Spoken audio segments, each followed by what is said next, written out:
काल महाराष्ट्रात दोन महत्त्वाच्या गंभीर स्वरूपाच्या गुन्हेगारी स्वरूपाच्या घटना घडल्या आणि महाराष्ट्रामध्ये पोलीस व्यवस्था आणि कायद्याचा कसा बोजवारा उडाला आहे,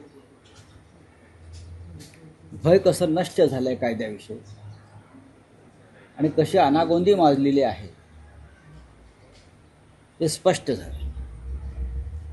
देवेंद्र फडणवीस यांच्याकडे गृहखातं आल्यापासून त्यांचं लक्ष गृहखातं, कायदा सुव्यवस्था, महिला सुरक्षा याच्याकडे नसून पूर्ण राजकारण, तेही विरोधी पक्षाच्या विरोधामध्ये काय कारस्थाना करता येईल आणि त्यासाठी पोलीस यंत्रणेचा कसा वापर करता येईल यातच त्याने संपूर्ण पोलीस खातं अडकवून ठेवल्यामुळे काल आपण दोन घटना पाहिल्या.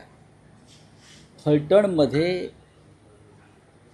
सरकारी रुग्णालयातल्या एका महिला डॉक्टरनं आत्महत्या केली.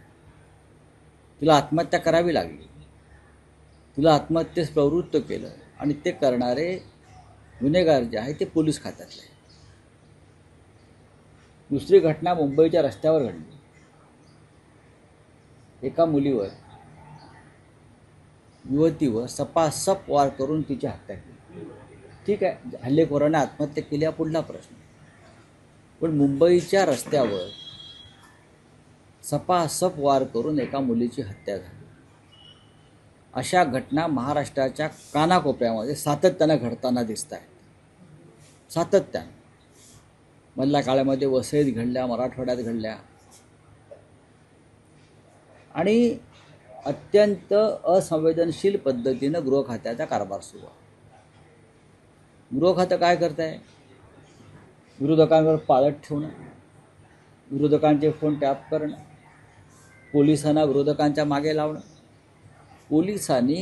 पोलिसांची जी व्यवस्था आहे ती या राज्यातल्या कायदा आणि सुव्यवस्थेच्या संदर्भात उत्तम काम करण्यासाठी आहे.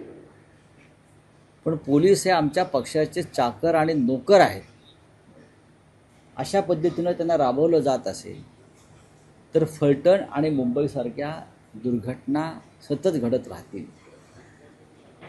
घटना घडल्यावरती चौकशीचे आदेश, निलंबनाचे आदेश, कठोर कारवाईचे आदेश, या आधीच्या गेल्या 3.5-4 वर्षातल्या घटनांचं काय झालं, कुठपर्यंत आपण आला, याविषयी जर तपशील मागितला तर शून्य आहे.